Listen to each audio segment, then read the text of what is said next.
in 1 minute.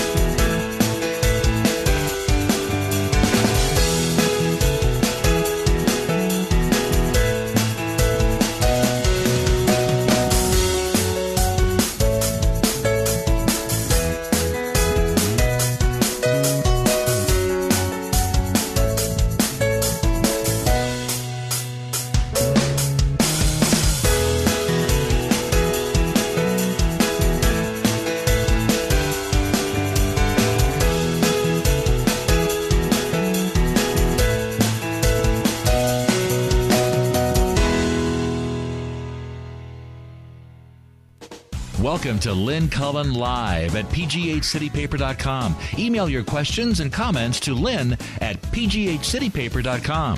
Hello. I couldn't sleep last night. I'm blaming it on the steroids I was taking, but the other thing could be I'm just so excited about this game tonight I can't see straight. That could be it too. So forgive me if I'm, I don't know, a little less coherent than is the norm, and believe me, the norm ain't that high a standard these days, and whatever. And I know we've got a rather large and serious news day going on, what with the fact that our government, the United States of America, the government of, is essentially closed down, which is very, very unnecessary and unsettling.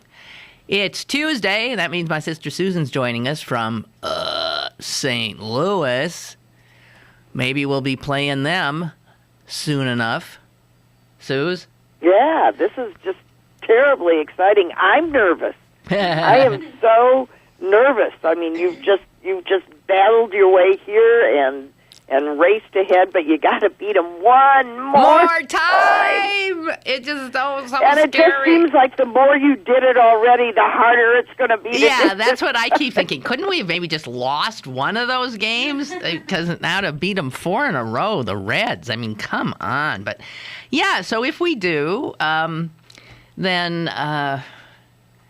hey, if we do, I have tickets to some of the next round. So it's so exciting. I know. I'm so excited. Oh, I'm just thrilled for you guys because it's just. I mean, here it goes. It's just fun. Of course, it's fun. It's fun. I mean, everybody says fun, but to me, it is mostly so anxiety-producing that I know I cannot really. I won't be able to sit. I can't just walk. Oh, I can't even watch it. I have to walk in and out of the room and just sort of peek. Yeah. I get cleaning done. I find myself all of a sudden there's drawers that have to be cleaned. Now they're, within sight or sound of the television, but I just cannot just sit there. I cannot. I close my eyes half the time. I can't stand it. Oi! Well, let's hope. It's just, the city's awful excited, to say the least. So... Well, and you meant exactly what you were saying, because awful excited is one of those things. Using awful to mean very is, in this case, absolutely correct. You are both awe and full and awful and excited all at the same time. And I'm often talking about the difference between the words anxious and eager. And I'm this both. Time you're anxious. Well, and eager. Both. Right. I'm anxious, I'm eager, and I've got just sort of this generalized buzz on because of this damn prednisone now. And so I don't know. So anyway, that's where my head is. And I guess we should take a whack at what's going on in D.C. Did you, the one article out of all this stuff, out of this nonstop, ineffectual Congress coverage, from every angle all the time, was the Huffington Post article about how many of the lawmakers were sitting there early in the evening with lots of liquor on their breath. You're kidding. No. And I mean, they're tweeting back and forth. It's not even 9 o'clock, and every other congressperson that I'm talking to is just reeking of booze. I gotta tell you, I get the impression that these radicals and recalcitrant Tea Party Republicans that brought us to this situation are unserious men and women. They're immature in a way that they're not grown-ups, and that they're playing with something that is sacred and something that has. It's like watching, a bunch of children take over and in fact harm something that is irreplaceable and precious. Right. And I can't bear it. I feel much the same way. I'm just totally disgusted. And I saw... And the fact that Boehner won't stand up and take the rest of Congress and say, okay, let's do what we should have done a long time ago and just leave those 30 people standing in the corner by themselves, and let the chips fall what it may, may, and rise to the occasion and do what we're supposed to do, which is run this country appropriately. Yeah. Do you think... I mean, that's all he had to do is do that. You wonder if he's... I mean, my God, he wants to hang on to this job he can't do. I mean, you wonder who's extorting... I don't know. Gun to his younger child's head. Hi, caller. You know what? John Boehner doesn't do anything. He's a drunk. He is a drunk, that man. If you can't tell that by his red nose and his flushed cheeks, and he cries all the time, he's a damn drunk is what he is. And that's why there's nothing getting done. He's got a weak constitution for life. He's a messed up guy. Until they get rid of that asshole, it'll all straighten out. See you later. Bye. Well, that might explain who they were interviewing.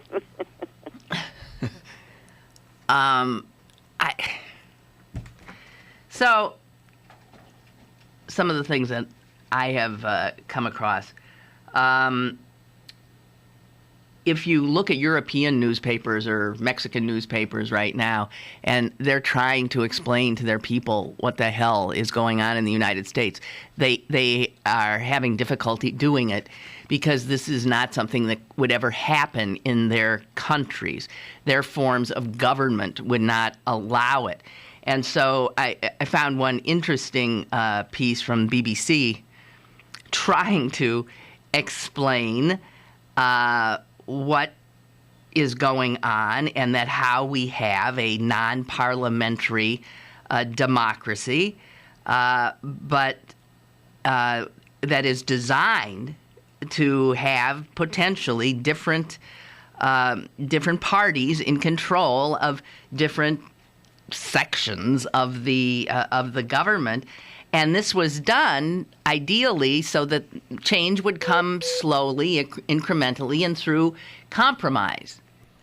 But it ain't working anymore. It ain't working at all. Is that a caller? Go ahead, caller. No, one thing we keep forgetting. We are on day 214 of sequester. Yes. Jeez. It's amazing. And there's nothing in sight. There's nothing in sight to get that resolved. And it's hurting lots of things. I wish there were more reporting on what isn't happening because of sequester. Like all of the, tons of medical research dollars are just gone. Right. And people's lives actually depend on them. So, I mean, in very real terms, people are dying because these congressmen are sitting around drinking while the country literally burns. It's so appalling. I can't believe it. We are in day 214 and counting. All right. And day one of this. It's something. All right. Thank you. Bye. Thank you. We have a government that does not function, and it does not function because one party and one group in that party is literally refusing to do the job it was elected to do, which is to legislate and to govern. And it's not like it's a mystery about what the job is. Well, they're just flat out saying this is what they were elected to do. They were elected to implode this government so that it can be formed more perfectly. Well,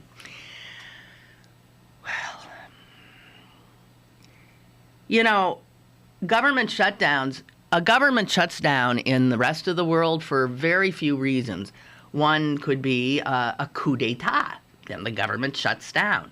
A government shuts down if they are invaded, perhaps, or if there is such a cataclysmic natural disaster or something that they cannot, the government ceases to function. Well, wait a minute. Hold on. Who says this isn't a coup d'etat? Well, it is a bit of one. It's an yes, attempt. It is an attempt to destroy the governing structure that has served us well. And they've got it in a chokehold somehow because everybody seems to have ceded them control for absolutely no apparent reason. Do you know that even now in Syria, where the government is, of course, engaged in a civil war, even in Syria, the government has continued to pay its bills and to pay government workers their wages.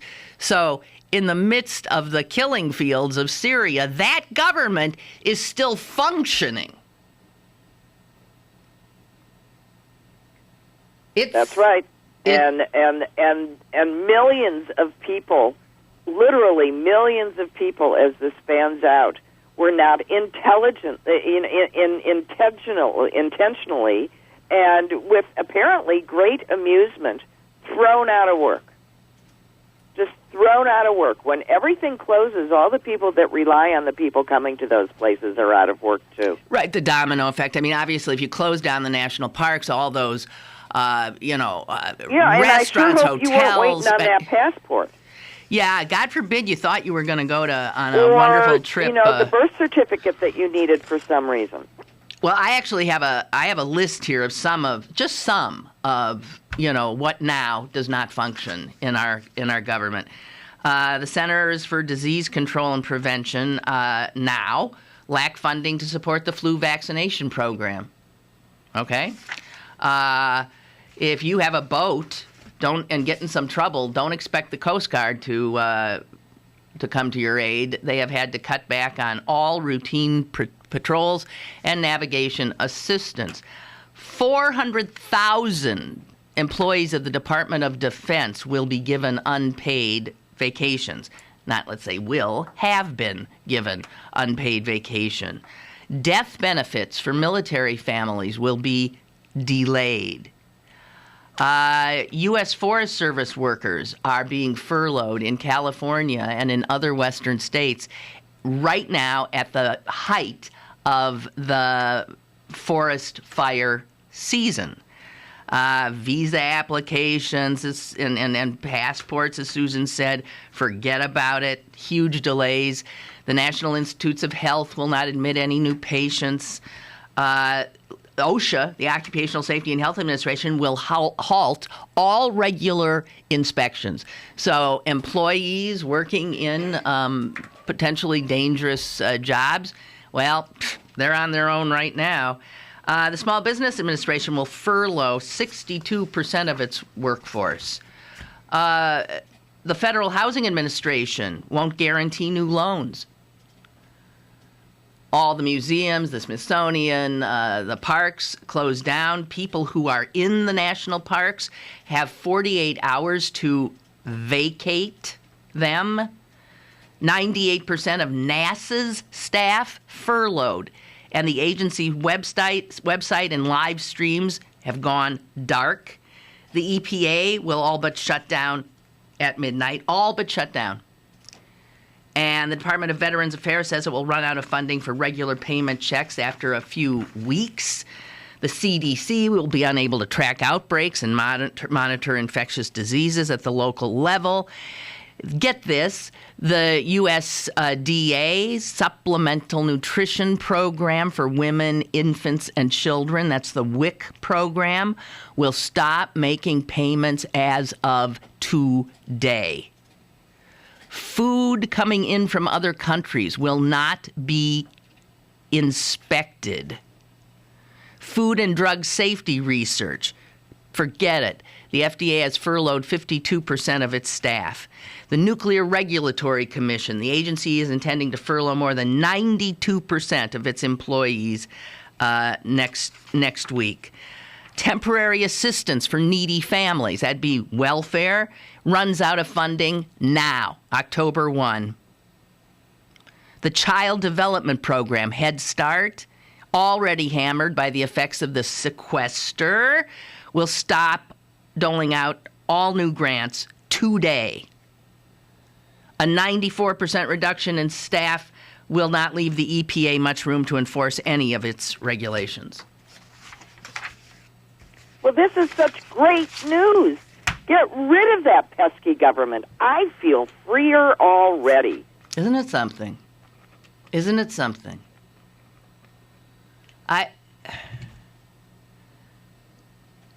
The irresponsibility of it, that's what makes me crazy. The unbelievable cavalier irresponsibility. I almost get the impression that some of these radical Republicans are sort of having a good time. Oh, I don't sorta.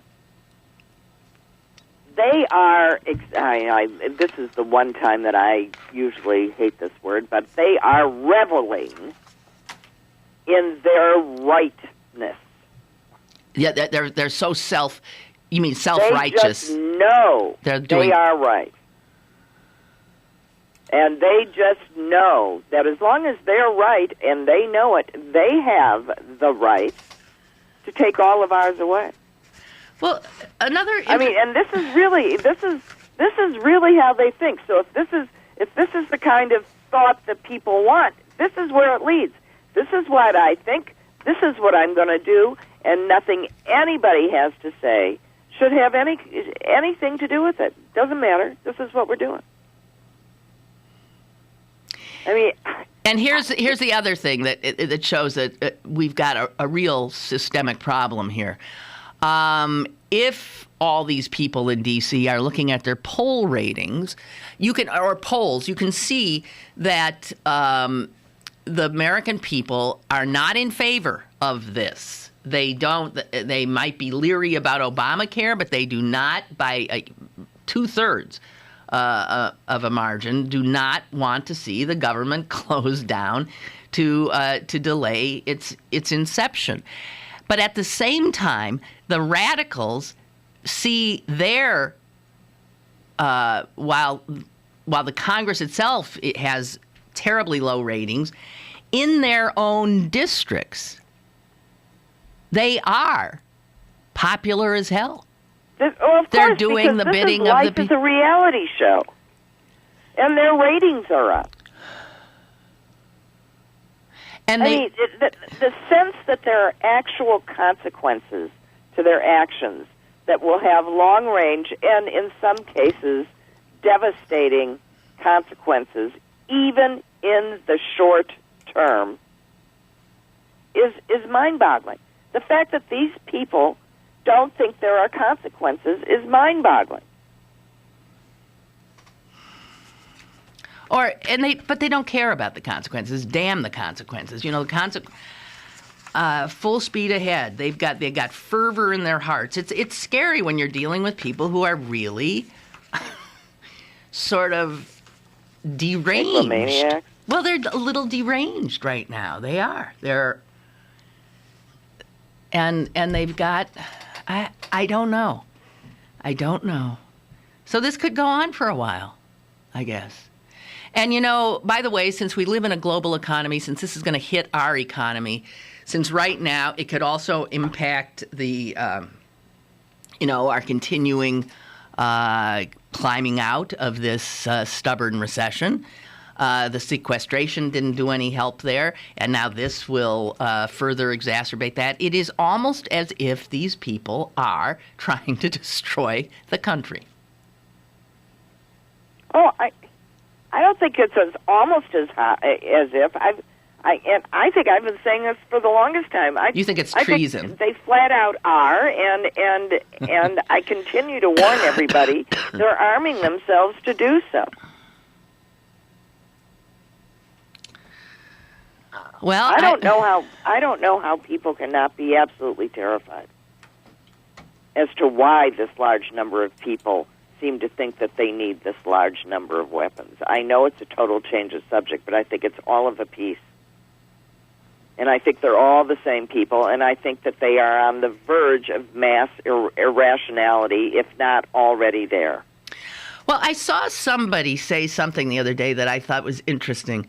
And it said something, I think she said, here's what's happened.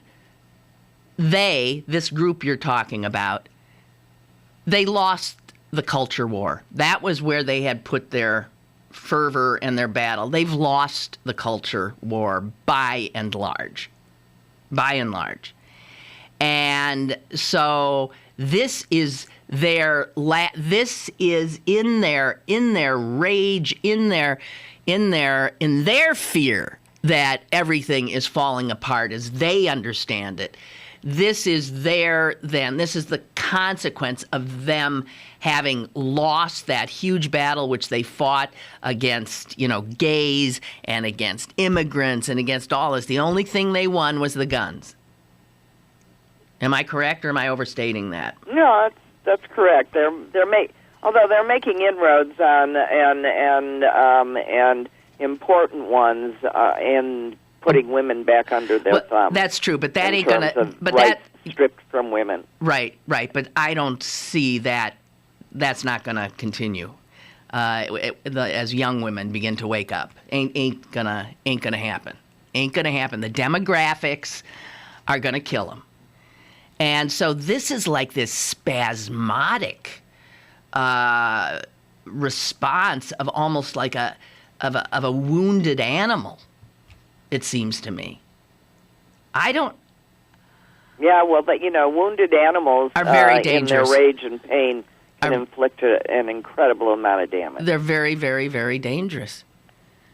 This is the backlash. I'd like to point out, however, that in general, the markets seem to be giving a big, who gives a shit to the whole thing. They're up. That's odd. They're just not even paying any attention to the yahoos, and that's sort of the message. Well, since the yahoos are the guys that Wall Street likes to get in bed with, I would think that Wall Street could exert a little pressure on these jerks too. But I guess there's no pressure. Well, they will. They will when if it starts to affect the bottom line. You bet they will. Don't think that they aren't doing it right now.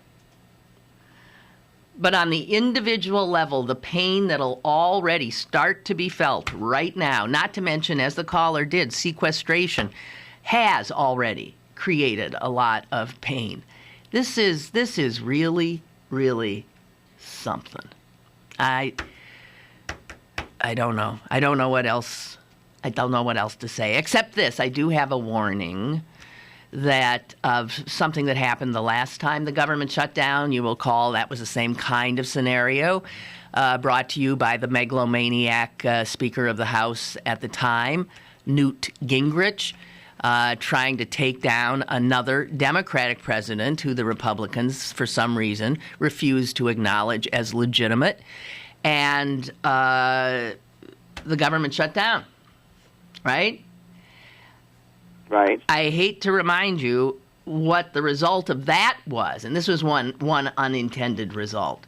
The government shut down, and even the White House had to furlough a lot of its non-essential staff. They had people go home, and so unpaid interns took over a lot of those jobs.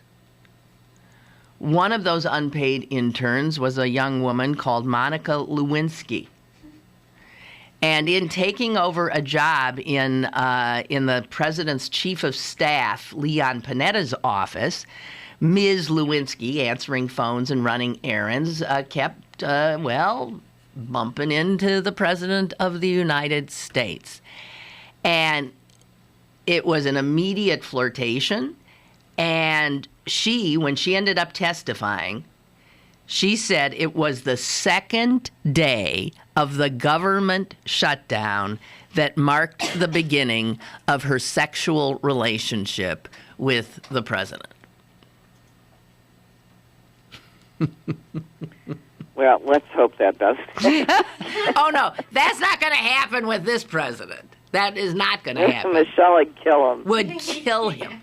He's scared of her, and I don't blame him. And they're happily married. That's not gonna happen. He's not a wanderer. But that's it. Last shutdown, guys. Last shutdown. Monica Lewinsky. Okay. Well, I'm gonna take a little break, and when we come back, if any of you have anything you want to say on this depressing topic, feel free, or even a lighter-hearted topic, feel free. We'll be back. More is on the way with Lynn Cullen Live. Go to bergbargains.com for great deals on gift cards from your favorite local restaurants, bars, museums, attractions, and shows. This week, 50% off tickets to the City Theater's Tony Award-winning play, Vanya and Sonia and Masha and Spike. Supplies are limited. Bergbargains.com, Pittsburgh's best bargains. Bergbargains.com. Come to Little's for all of your back-to-school needs. Little's has everything for all ages to stay in style for this upcoming school season. Check out the large selection from Doc Marten, Steve Madden, UGG, Clarks, Lely Kelly, New Balance, and much, much more.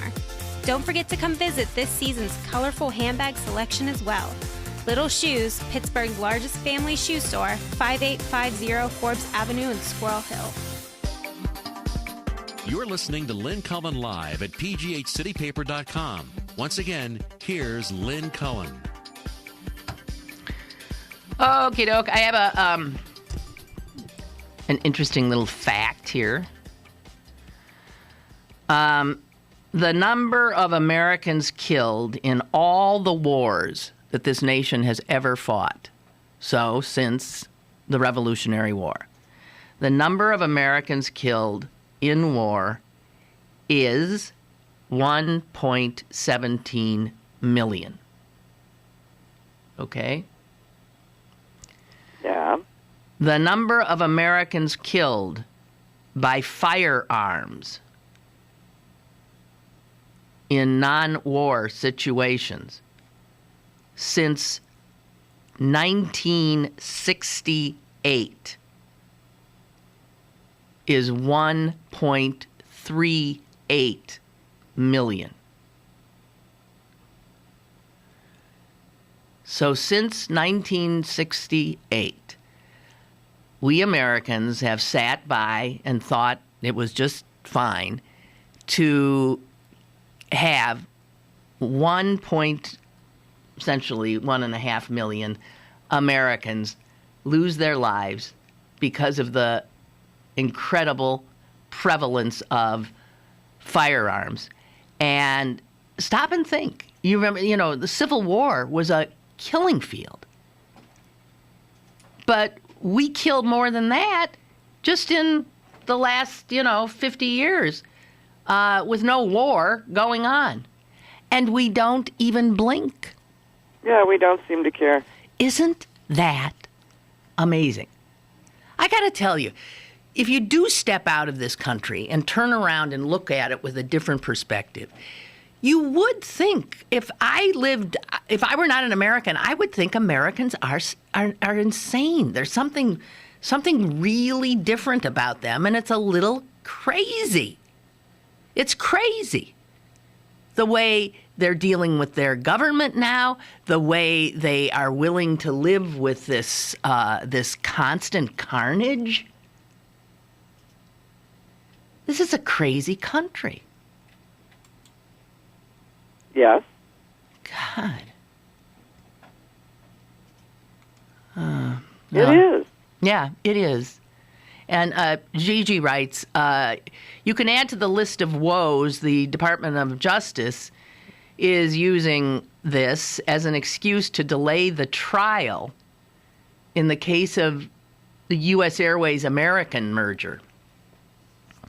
Employees from these companies who were looking forward to a brighter future are now once again faced with uncertainty and the continuation of living with wages which have not risen since 9/11. A delay could cause the merger to fall apart as the companies cannot stay in limbo and survive. This means further cuts and job losses with local impact since many U.S. Airways employees continue to live in Pittsburgh and commute to work. On a perhaps lighter note, do you think you will ever have Sam Hazo on anytime in the near future? I've always enjoyed him on your show. He was my poetry professor in college. Yeah, well, he's always a remarkable guest. I thank you for reminding me of his existence. And she also says hi to you, Susan. Yeah, well, I don't know. I just get the impression that Americans really don't care about much of anything anymore. No, I think it's one of, speaking of unintended consequences, I think it's part of being this voyeuristic society where we are not used to interacting, where we can watch great horrors and sort of shrug our shoulders, when what we should be doing is jumping on the nearest bus or plane and getting to Washington, D.C., and storming the halls of Congress and, taking the iceware, demanding that they do their jobs. Mm-hmm. Mm-hmm. We should be out in the streets demonstrating course. Right now. Yeah. And instead we're just going, well, big deal. No one's even paying attention. They'll work it out, these stupid idiots. And that's our reaction. Oh, yes, there's no doubt. We are all part of the problem. We are all part of the problem. I just think that the way our culture works is we are kept just fat and happy and distracted enough not to ever want to inconvenience ourselves to, other than, maybe I'll vote once in a while. Other than that, just, leave me alone. Chuck writes that, Susan, you make a good point. There is a well-armed and sizable subset of the country who associate themselves with the patriots of the Revolutionary War. They see themselves as Minutemen who conquered the British, the main threat to this nation.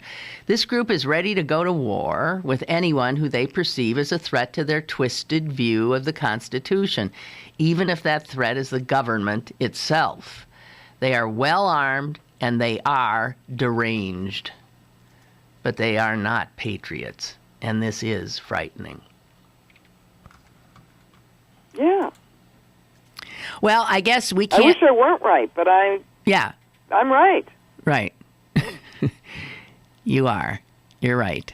And I say this to people, and they look at me like I can't understand why everybody else isn't beginning to be as frightened as I am, because it used to be that we knew these groups existed. We've been hearing about them for years, but we thought of them as fringe little lunatics that hid out, someplace and were mostly, playing war games in the woods and weren't going to bother us.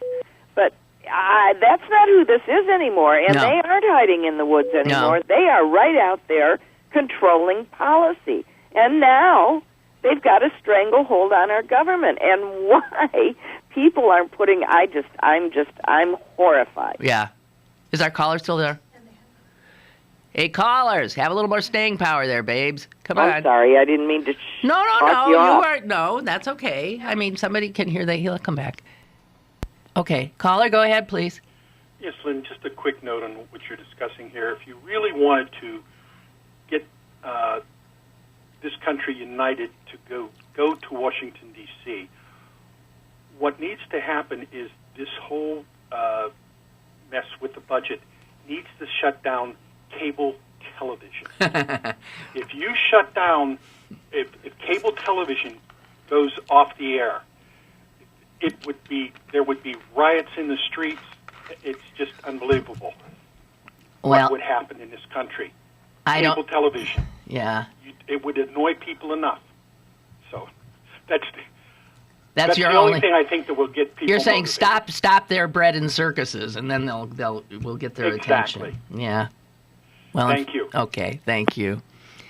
This is interesting. Russ thought that this is that the Republicans would be well advised to read a little bit of poetry themselves. We were just talking about a wonderful local poet here, Susan, called Sam Hazo, but and he suggests that Republicans need to look at the great poet John Donne, and he specifically suggests this: "No man is an island, entire of itself. Each is a piece of the continent, a part of the main. If a clod be washed away by the sea, Europe is the less. As well as if a promontory were, as well as if a manor of thine own or of thine friends were, each man's death diminishes me. For I am involved in mankind. Therefore send not to know for whom the bell tolls. It tolls for thee." Well, you know, Russ, you want them to feel like they're part of but they don't. They don't. They're an insurgency. And I also don't think they're given to poetry. And you know what the scariest thing I heard, Susan, in the last few days, is that Ted Cruz, who is, you know, by all means like the newest and scariest face of this crowd, Ted Cruz, who has a Harvard degree, was said... Makes you wonder, doesn't it? No, but here's what I want to say. Alan Dershowitz, Harvard law professor, who would hardly be politically in tandem with Ted Cruz, he taught Ted Cruz. And I don't remember his exact words, but Dershowitz essentially said that Ted Cruz was brilliant. Isn't that mind-blowing?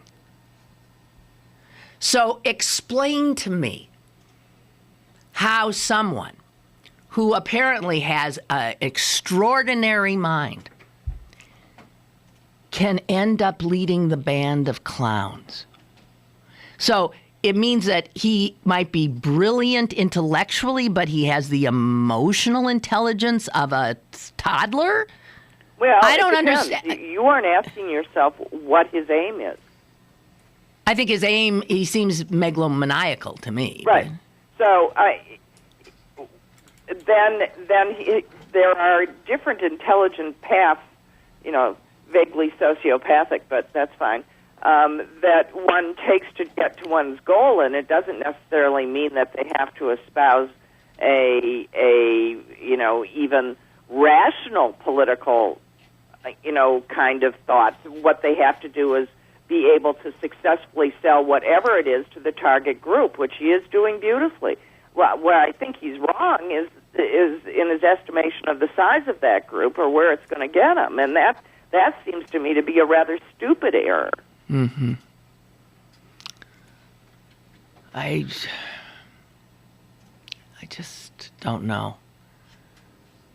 This from Chris: "You and Susan are depressing me." I'm sorry. What do you want to talk about? Well, Dancing no, with the just Stars? wait. That's pretty depressing. No.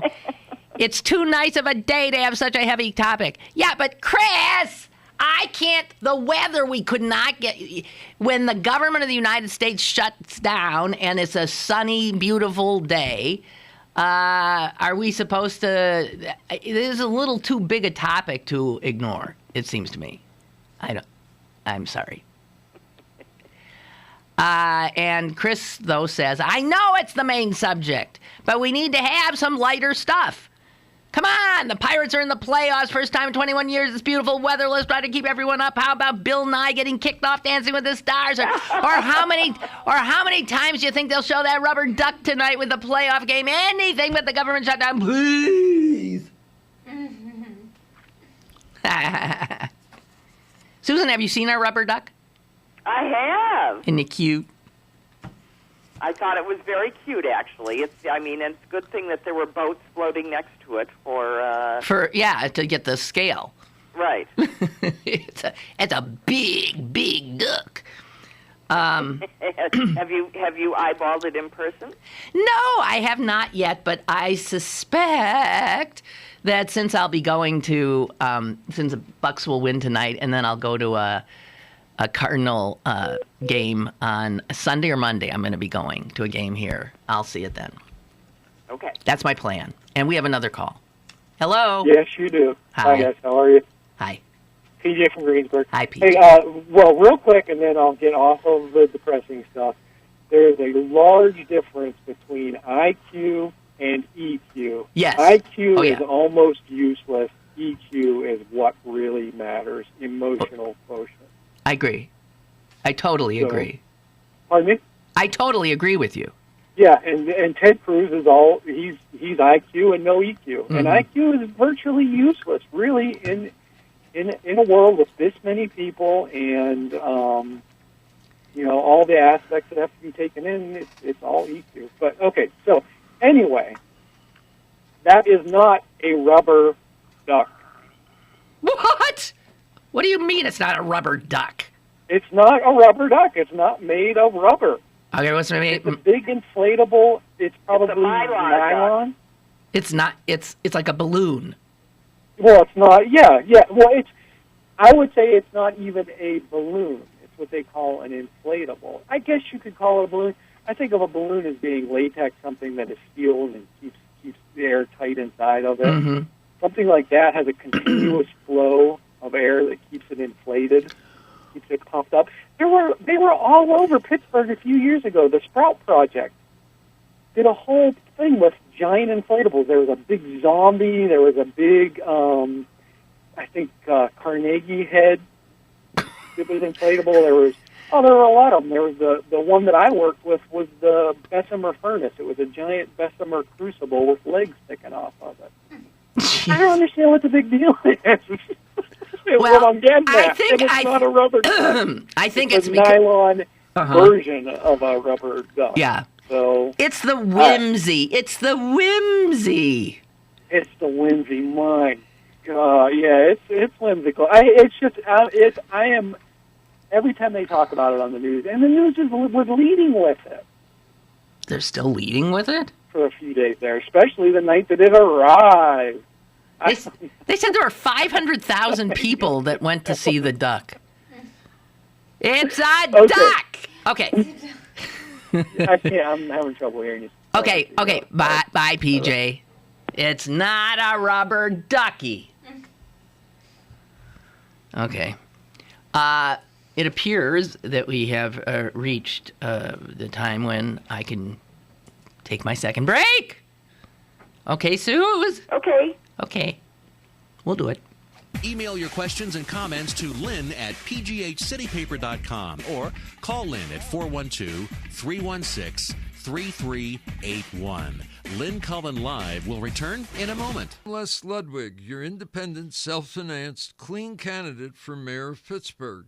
You've heard the saying, same old. If we don't change what we're doing, we can only expect the same results. Let's look at what the Democratic Party leadership of your lifetime is asking you to do on Election Day. They want you to forget that they and Ravenstahl have not lived up to minority contracts and the jobs involved in it. If government promises work and jobs and wants to leave it for the next candidate, will it ever get done? How can we trust Peduto and especially the leadership when they continue to act this way? Are they hiding something worse than Harper's misdeeds? Vote November 5th and remember, same old.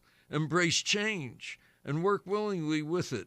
Think outside the party's box. Make Les Ludwig your mayor and join his march to clean government and keeping promises. Imagine a festival illuminated by the glitter of stars like Steven Spielberg, Yoko Ono, James Franco, Megan Mullally, Gloria Steinem, Miranda Otto, Quincy Jones, Natasha Lyonne, Treat Williams, and Leslie Jordan. You don't have to imagine it, you just have to get real. Real Q is Pittsburgh's annual festival of films about the lesbian, gay, bisexual, and transgender community. It's returning to the Harris Theater, October 11th to the 19th, with a really diverse collection of great movies. This year's Real Q includes the sexy Free Fall, about a passionate and scandalous love affair, the hilarious GBF, about the benefits of having a gay best friend, and the romantic comedy Heterosexual Jill, about the complicated social life of a lesbian filmmaker. Once again, Comcast Xfinity subscribers can preview nearly all of the Real Q feature films from the comfort of their living room with their on-demand remote, and everyone can log on to www.realq.org. That's www.reelq.org. This week's Pittsburgh City Paper featuring your 2013 Pittsburgh Pirates is available now.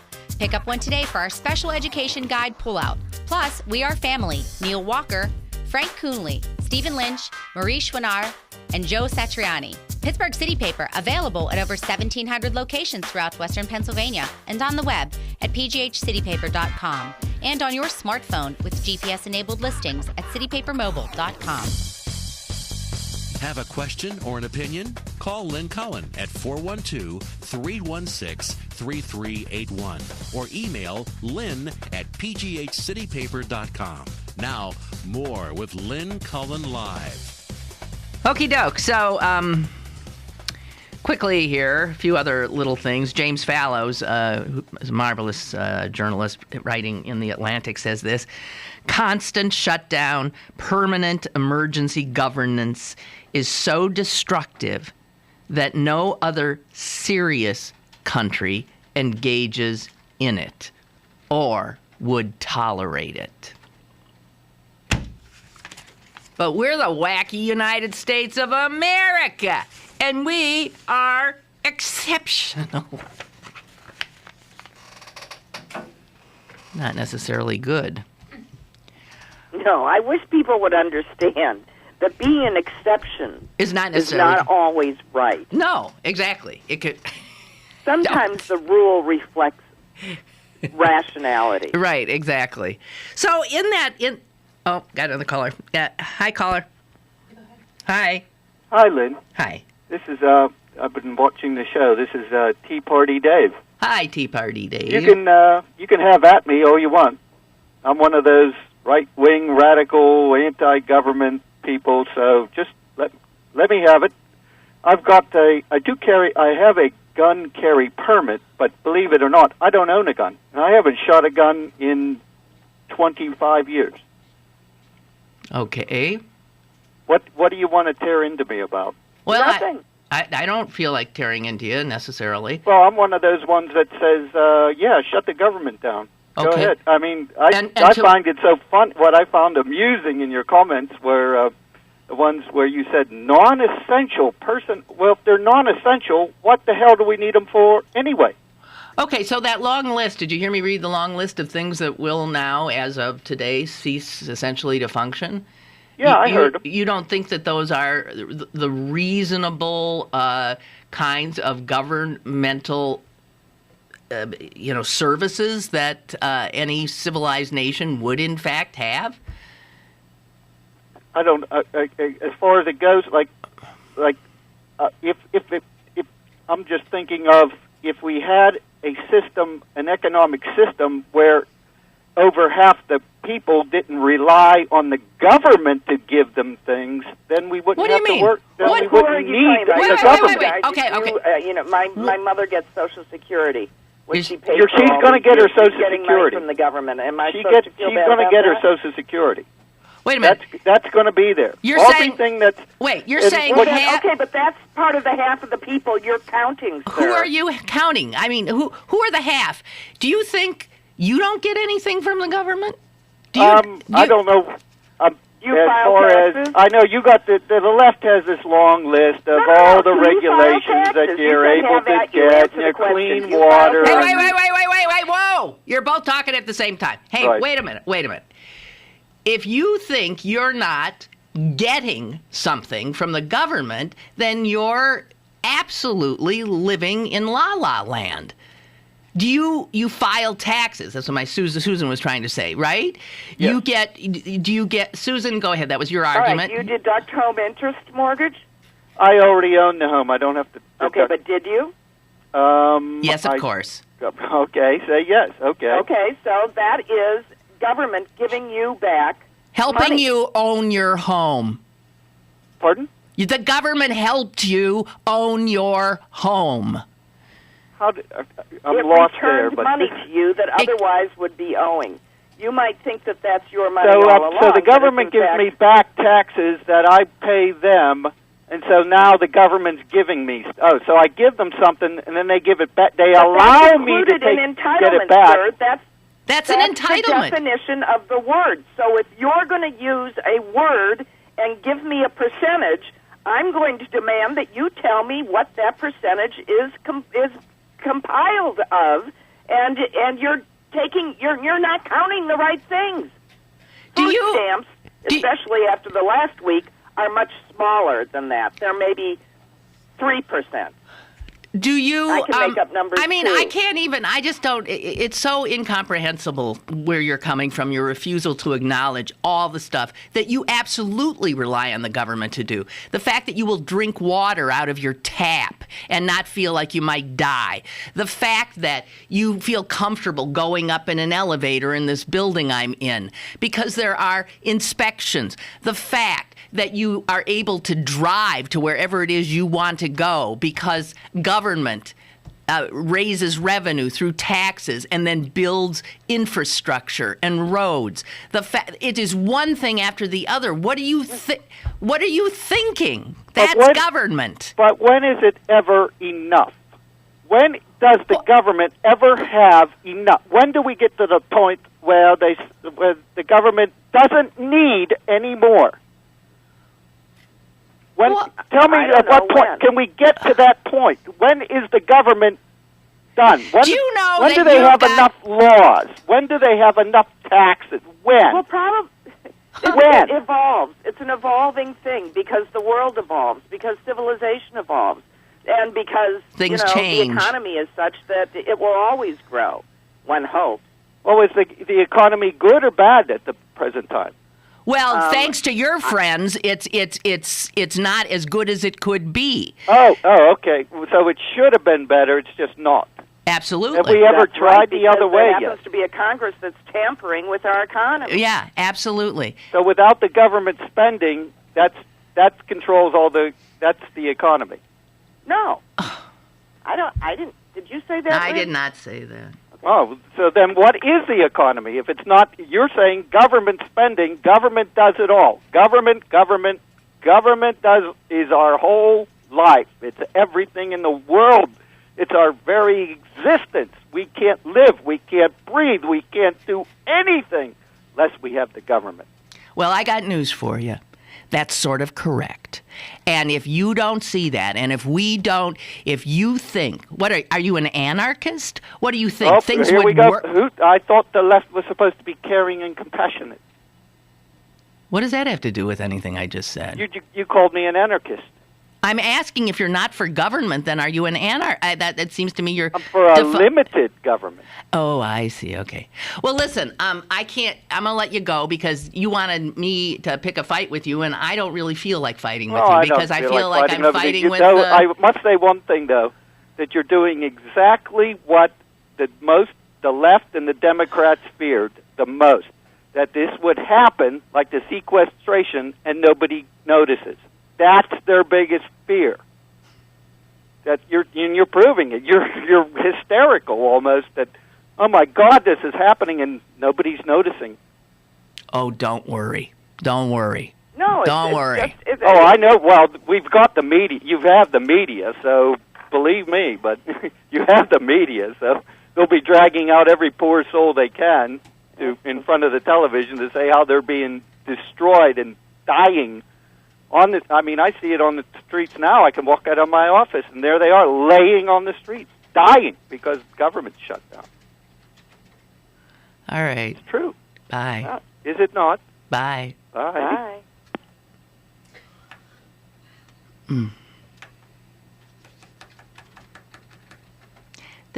You can't talk, can you? Well, not with facts. Not with,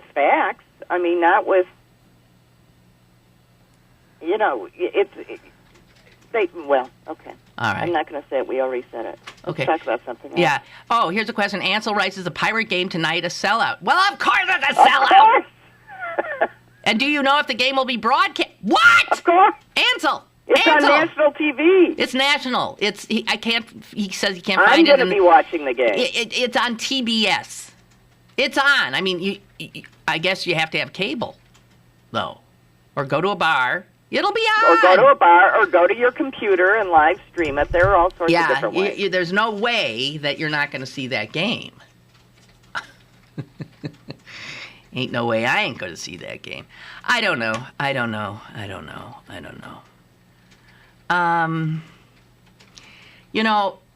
got an interest. Can I just say one thing about the last caller, though? I love somebody that calls up and says, "Have at me," and then yells at us for being not compassionate enough when we take them up on it.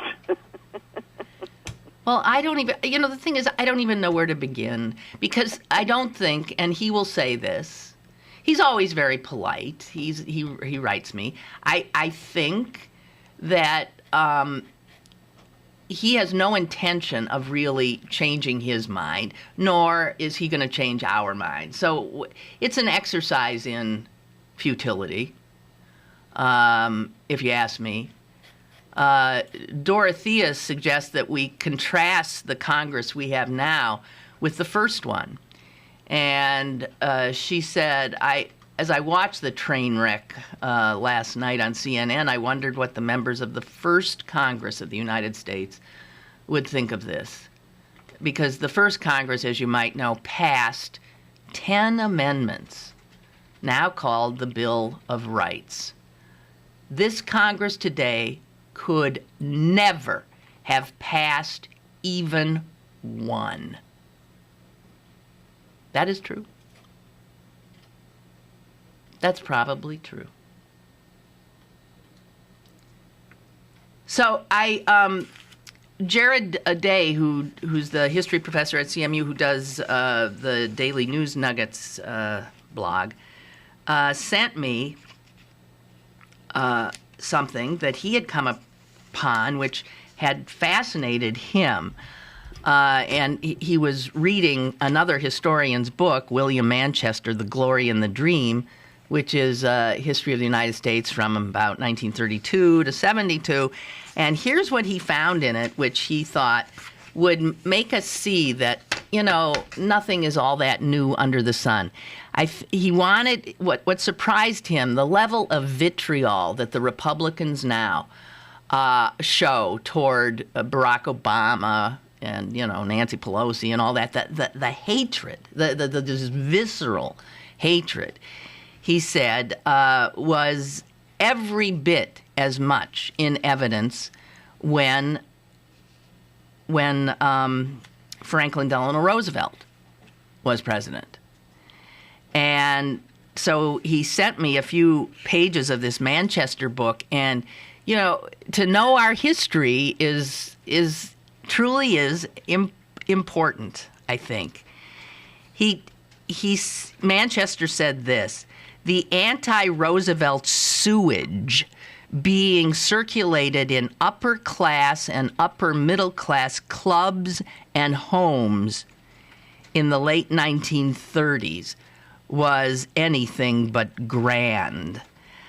It was widely known among that crowd that FDR was dying of gonorrhea, which he had received from Eleanor, who had received it from a Negro that she had had sex with. God. I guess if it was cable then, this would all be on cable. And here's what else they said. This was just general knowledge, so this isn't a history book. After he was dead, Eleanor was going to turn the country over to the Russians. Then she was going to Moscow and learn unspeakable sexual practices.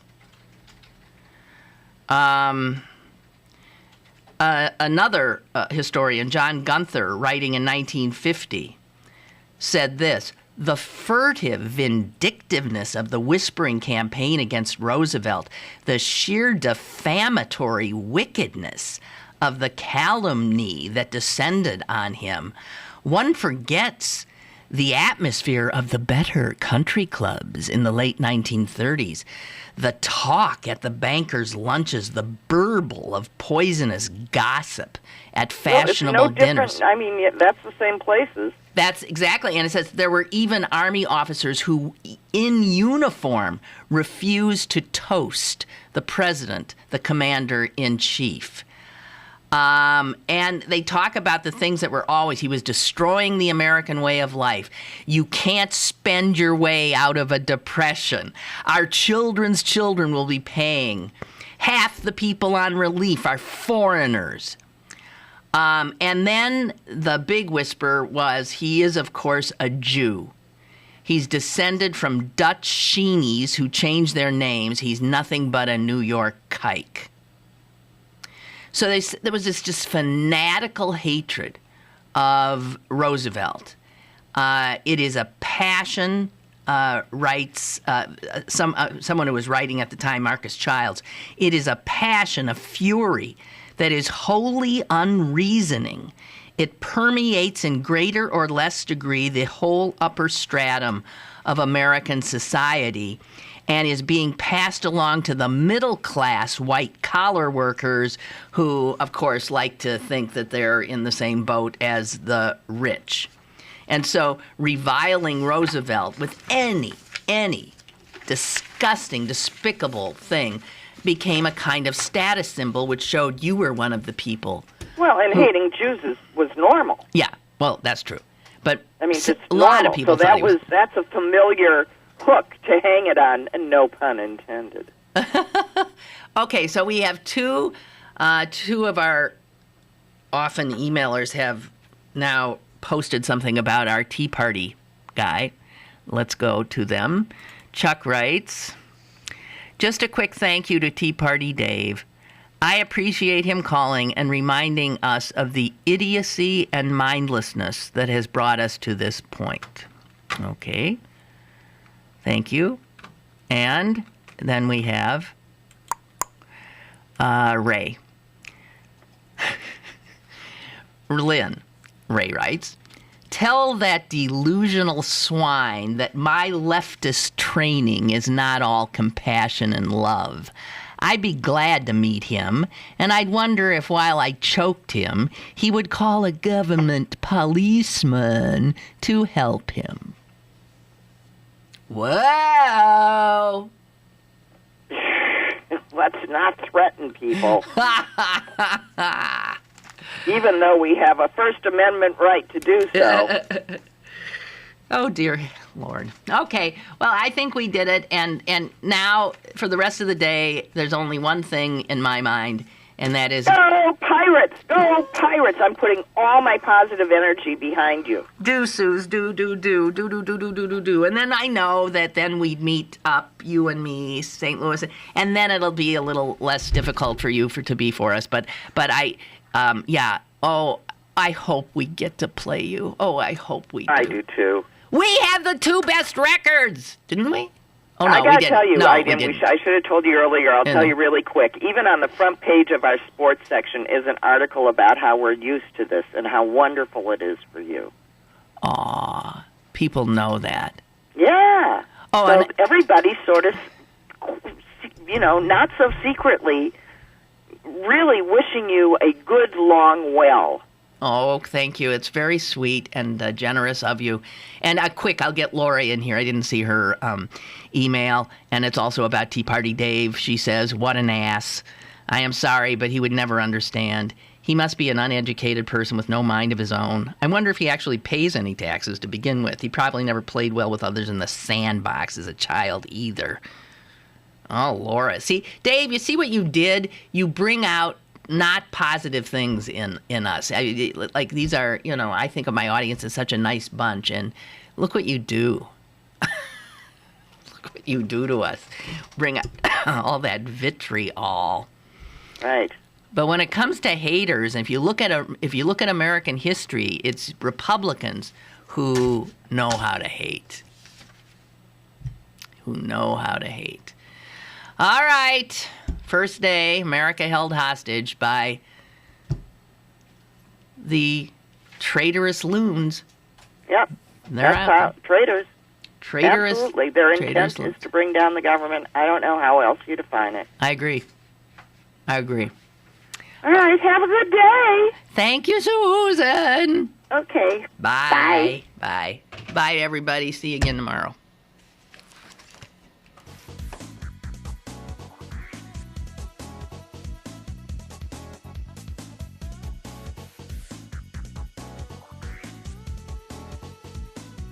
Lynn Cullen Live, Monday through Friday from 10 a.m. to 11 a.m. and archived at pghcitypaper.com. The opinions expressed on Lynn Cullen Live are those of the host and do not necessarily reflect the viewpoints of Pittsburgh City Paper, Steel City Media, and its advertisers.